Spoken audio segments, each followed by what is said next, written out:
신종 코로나 바이러스 무한폐렴이 전 세계를 두려움에 떨게 하고 있습니다. 이 질병이 무엇보다 가장 큰 두려움으로 다가오는 것은 전염이 된다는 것일 겁니다. 이러한 이유 때문에 영화관, 백화점이 문을 닫고 사람들이 많이 모이는 모임이나 행사가 취소되고 있습니다. 교회도 예외가 아닙니다. 계획되어 있었던 프로그램이 취소되고 또 몇몇 교회는 예배를 온라인으로 드리는 상황까지 오게 되었습니다. 이러한 위기의 때가 오면 가장 뼈저리게 느끼게 되는 것이 있는데 바로 인간이 얼마나 나약하고 부족한 존재인가 하는 것입니다. 인간의 문명이 발전하여 의술이 아무리 발달했다고 해도 결국에는 질병 앞에 무릎을 꿇게 되는 것이 인간입니다. 이것이 바로 우리의 현실입니다. 따라서 인간은 의지할 대상을 필요로 합니다. 요즘 같은 때에는 더더욱 의지해야 할 대상, 바라보아야 할 대상이 필요하다는 것입니다. 여러분들은 무엇을 의지하며 살아가고 계십니까? 무엇을 바라보며 살아가고 계십니까? 오늘 함께 나눌 말씀은 여러분들도 잘 알고 계시는 말씀입니다. 바로 양과 목자입니다. 이 비유는 설교로도 많이 들으셨을 것이고 찬양으로도 많이 부르셨을 것입니다. 우리가 잘 알고 있는 것은 그만큼 자주 들었다는 것이고 자주 들었다는 것은 그만큼 중요하다는 것입니다. 저는 이 익숙한 말씀을 준비하면서 이 새롭게 다가오는 본문의 깊은 의미에 대해서 큰 은혜를 받았습니다. 바라옵기는 제가 말씀을 준비하며 받았던 그 은혜가 오늘 이 자리 이 밤에 오신 성도님들 마음에도 깊은 깨달음과 또 울림이 되길 간절히 소망합니다.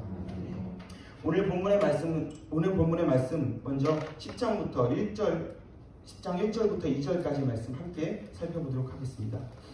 함께 했습니다. 내가 진실로 진실로 너희에게 이르노니 문을 통하여 양의 우리에 들어가지 아니하고 다른 데로 넘어가는 자는 절도며 강도요 문으로 들어가는 이는 양의 목자다. 양의 목자는요 예수님을 말합니다. 당연히 그러니까 양의 우리에 들어가실 때 예수님은 당당히 문으로 들어가셔도 됩니다. 근데 왜 굳이 이 본문은 절도며 강도라는 표현을 했을까요? 11절의 말씀 제가 읽겠습니다. 나는 선한 목자라. 선한 목자는 양들을 위하여 목숨을 버리거니와. 예수님께서는요 자신을 선한 목자라고 소개하셨습니다. 이 선한 목자가 대조되는 것이 바로 강도나 절도입니다. 양을 살리는 선한 목자와는 달리 양을 해치고 빼앗고 죽이는 것이 바로 강도나 절도라는 것입니다. 목자와 강도, 절도 이 두 관계가 가지는 위치를 더 쉽게 이해하기 위해서는 이 당시 이스라엘의 시대적 배경이 필요합니다. 이 당시 유대인들은요 농업과 함께 목축업이 굉장히 발달했습니다. 그도 그럴 것이 이스라엘은 넓은 목처지가 많이 있었어요. 그래서 자연스럽게 양을 키우는 목축업이 발달했습니다. 생계수단과 함께 또 양이 매우 중요했던 이유가 있는데 바로 겨울을 나기 위함이었습니다. 추위를 이겨내기 위해서는 따뜻한 털옷이 필요했는데 이것을 양에서 취했던 것입니다. 그래서 이들은 아무리 가난하더라도 양 10마리 정도는 다 집집마다 가지고 있었습니다. 하지만 문제가 있습니다. 이 양을 키워야 되는데 이 양을 대신 맡아줄 목자를 고용할 돈이 없는 겁니다. 양을 키워야 되겠고 돈은 없고 그래서 이들이 생각해낸 방법이 있습니다. 바로 공동우리입니다.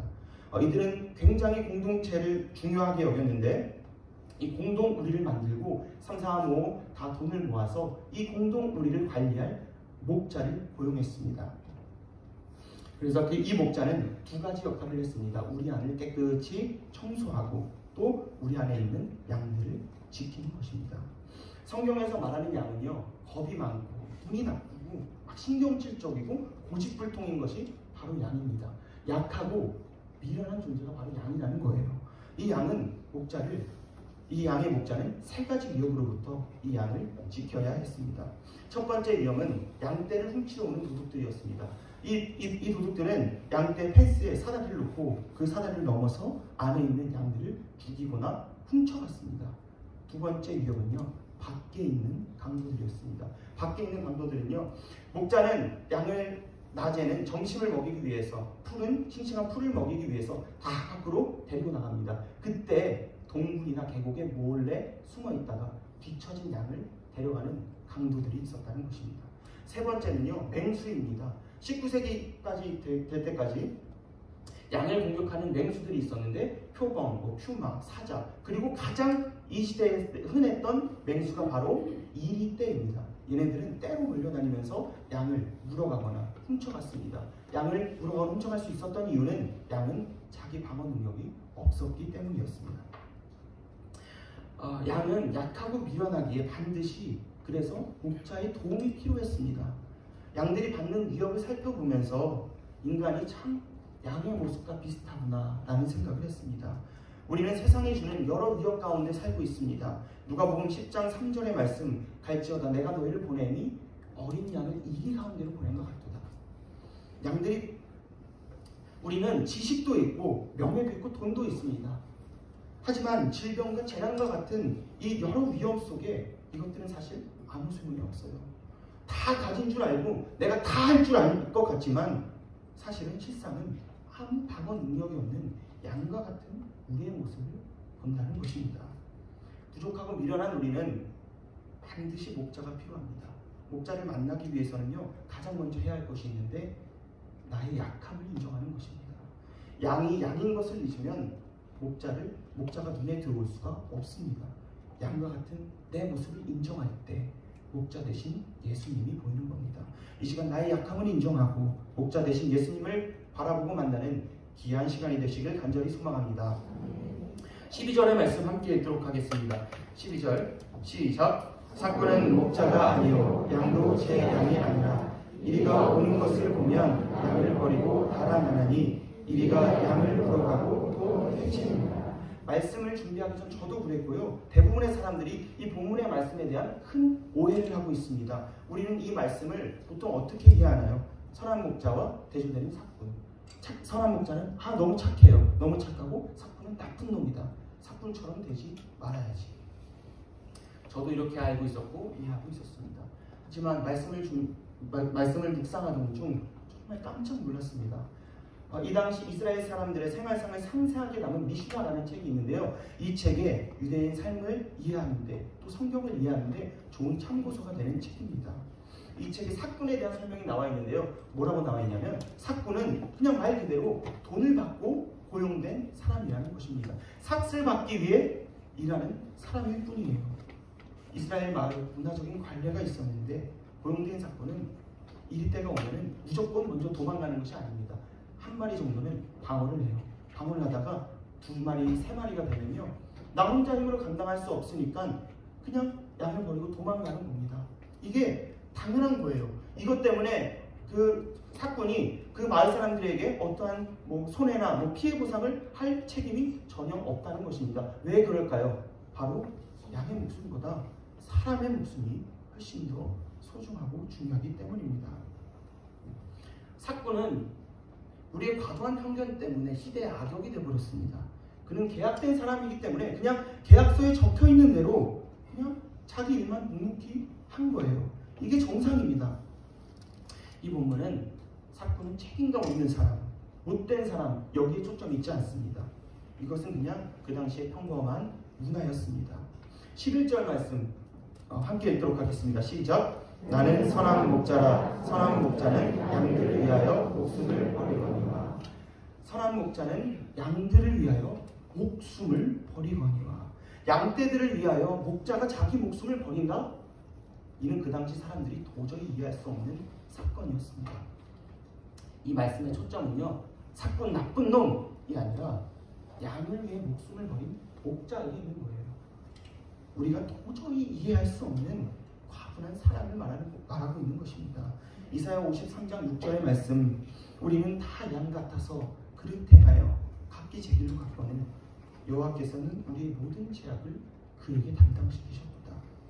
12절의 말씀은 삭군이 책임감 없는 것에 초점이 맞춰져 있는 것이 아닙니다. 목자가 한없이 작은 양떼들을 위해서 목숨을 버리는 것과 같이 감히 예수님께서 우리를 위하여 목숨을 버린 과분한 사랑을 말하고 있는 것입니다. 2절과 7절 그리고 11절의 말씀 저랑 한 절씩 교독해서 읽도록 하겠습니다. 문으로 들어가는 이는 양의 목자라.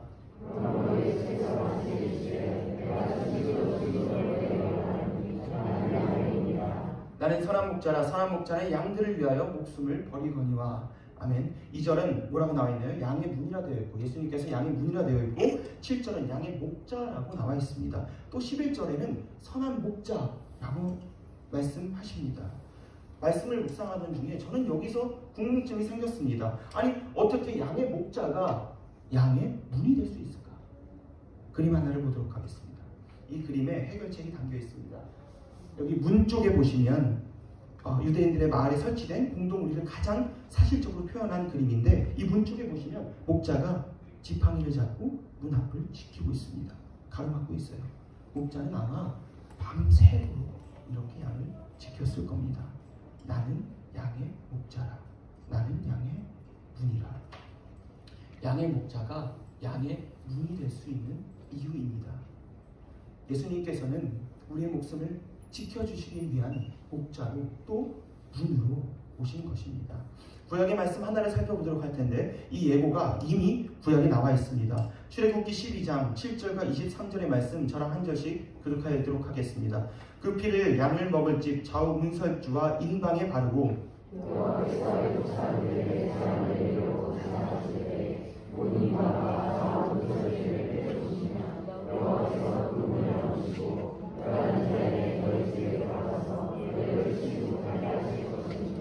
아멘. 하나님께서 애굽을 심판하실 때요, 장자를 죽이실 때 다 죽이셨나요?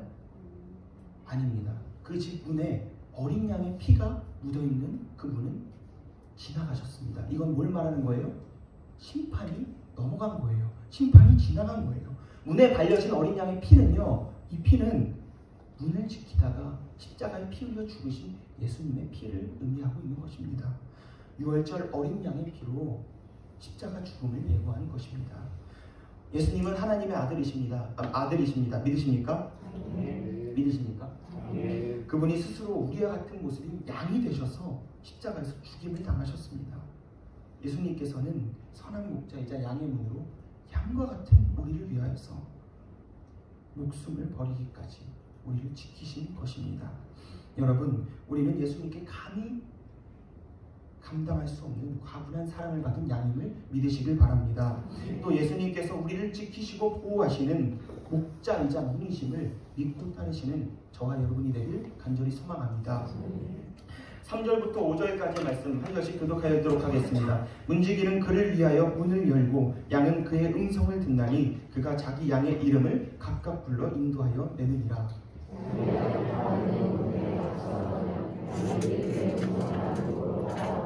타인의 음성은 알지 못하는 고로 타인을 따르지 아니하고 도리어 도망하느니라. 아멘. 양은 어떻게 주인의 음성을 알았을까요? 여러분, 새로운 신입생 양이 우리로 왔다고 생각해 보시기 바랍니다. 목자도요, 양을 처음 봤고 양도 목자를 처음 봤습니다. 근데 어떻게 양은 그 목자가 내 주인이구나 하는 것을 알았을까요? 중동 문화의 전문가 이자 신학자 케네스 베일리에 써서 선한 목자라는 책에는 목자와 양의 관계에 대해 아주 자세하게 묘사하고 있습니다.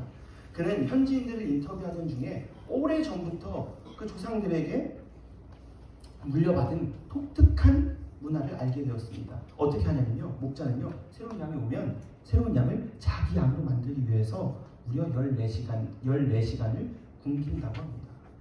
그렇게 하면 양이 14시간쯤 되면 양이 아예 그냥 정신을 못 차립니다. 아주 막 신경질적으로 변하고 막 계속해서 막 소리를 지르고 밥 달라고 소리를 지르고, 그러다 거의 지쳐 쓰러질 때쯤 목자의 음성을 들려주고 맛있는 먹이를 준다고 하는 것입니다. 그 이후로 그 양은 목자의 음성만을 기다리는 순종적인 양이 된다고 하는 것입니다. 3절의 말씀을 보면요, 목자가 자기 양의 이름을 각각 불러 인도한다고 나와 있습니다. 예수님께서는 양 1, 양 2, 양 3 이렇게 우리를 부르시는 것이 아니라 우리의 이름을 하나하나를 다 기억하시고 다 부르신다는 거예요. 계속해서 우리를 부르신다는 것입니다. 4절의 말씀에 양들이 그의 음성을 아는 고로 따라오되 라고 되어 있습니다. 양들도 목자의 음성을 안다는 거예요. 어떻게 알아요? 죽을 것만 같은 그 배고픔의 고통 속에서 들려오는 그 목자의 음성을 듣고 이분이 나의 주인이구나 인정하고 따랐던 그 양처럼 내 인생 속에, 내 고통 속에 허우적댔을 때, 내가 도저히 일어날 수 있는 힘이 없을 때 조심스럽게 들려오는 그 예수님의 음성을 들음으로 예수님이 나의 주인이구나 내 삶의 주인이 되시는구나 하는 것을 알 수 있다는 것입니다. 마태복음 11장 15절의 말씀, 귀 있는 자는 들을지어다. 양은 목자의 음성을 들어야지 삽니다. 우리는 예수님의 말씀을 들어야 살 수 있습니다. 누구나 다 있는 귀 말고 예수님의 말씀을 듣는 들을 귀를 품으시는 저와 여러분이 되시길 소망합니다. 그래서 힘들고 지쳐 낭망하고 쓰러졌을 때 우리를 안타깝게 보시고 애타게 부르시는 선한 목자이신 예수님의 음성을 들으시는 저와 여러분이 되시길 간절히 소망합니다. 말씀을 정리하려고 합니다. 먼저 위협에 대해 말씀드렸습니다. 우리는 여러 위협에 노출되어 있습니다. 그 이유는 우리는 양과 같이 약하고 미련한 존재이기 때문에 여러 위협에 노출되어 있다는 것입니다. 그렇기 때문에 우리는 반드시 목자가 필요합니다. 그 목자는 우리가 양임을 인정할 때, 나의 약함을 인정할 때 비로소 보이게 됩니다. 둘째로 선한 목자가 있습니다. 그는 양과 같이 한없이 작은 우리를 위하여서 목숨을 버리셨습니다. 우리는 과분한 사랑을 받았습니다. 그는 우리의 목자이자 문으로 오셔서 우리를 지키시고 보호하시고 안위하십니다. 그분은 바로 선한 목자 예수님입니다.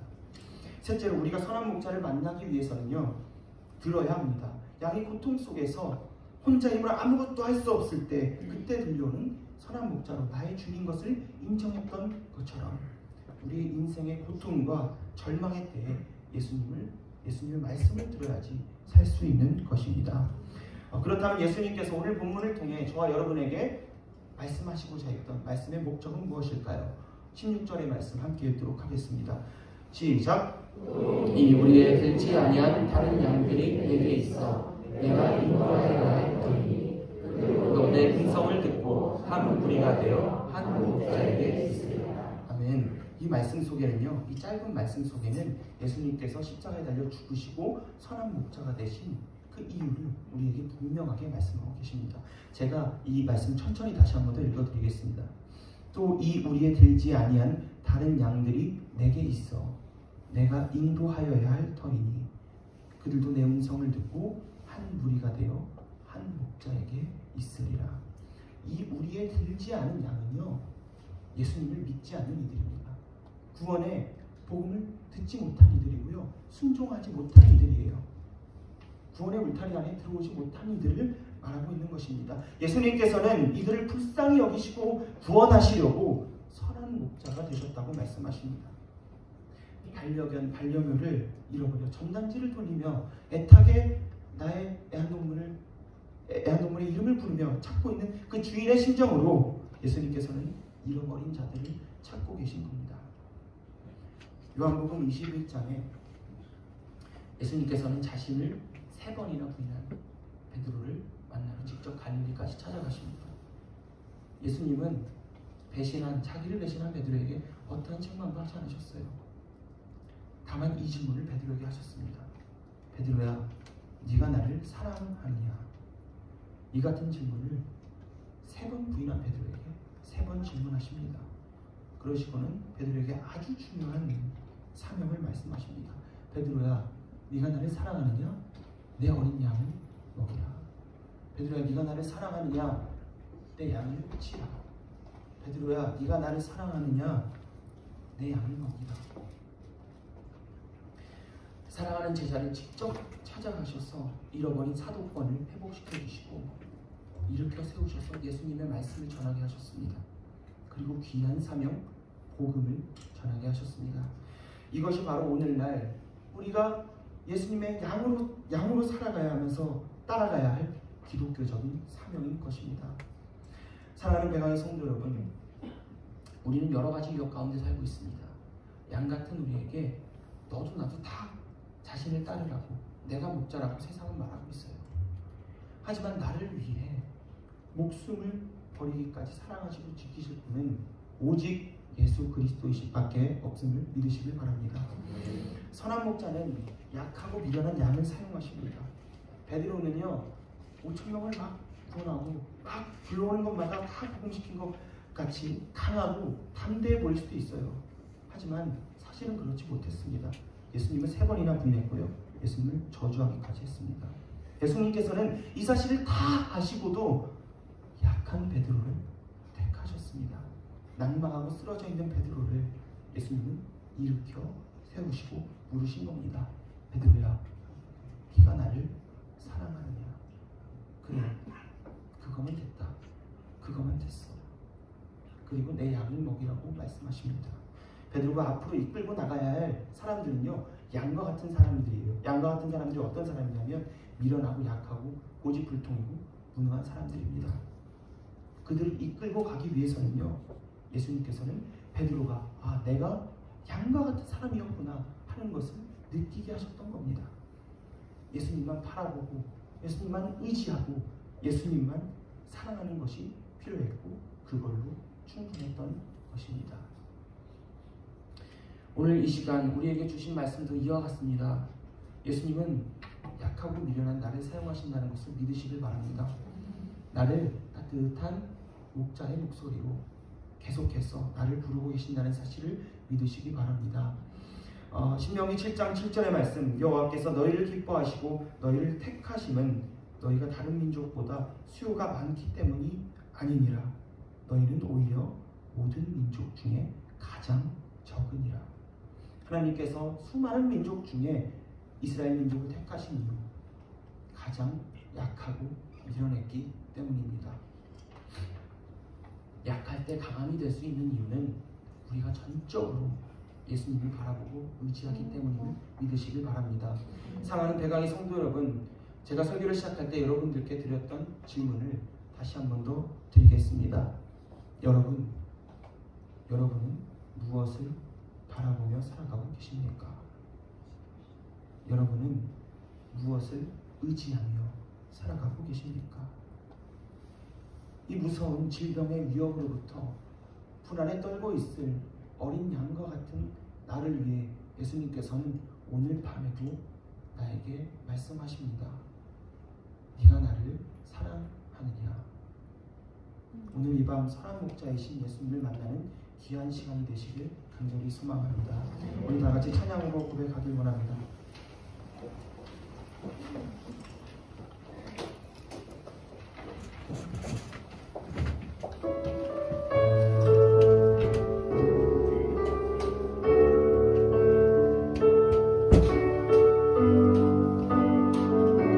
우리 함께 찬양합니다. 주님 말씀하시면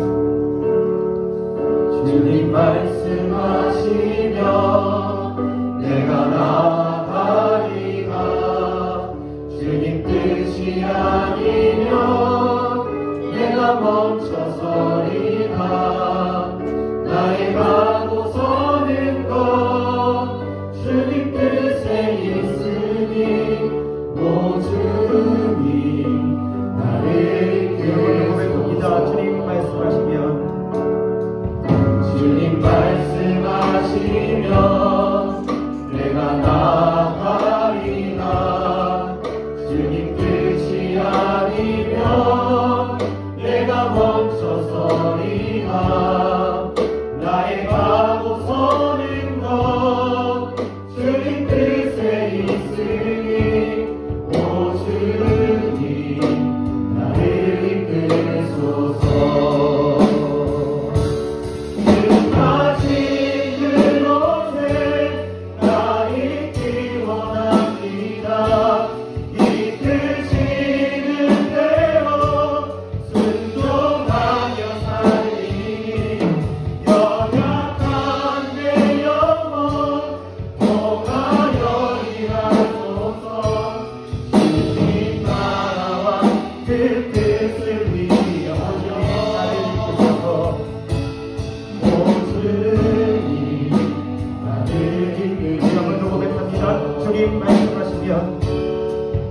주님 말씀하시면 내가 나아가리라. 주님 뜻이 아니면 내가 멈춰서리라. 나의 가고 서는 것 주님 뜻에 있으니 오 주님 나를 우리 목소리 높여 고백합니다. 뜻하신 그곳에 뜻하신 그곳에 나 있기 원합니다. 이끄시는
나와 내 뜻을 위하여 나를 이끌소서.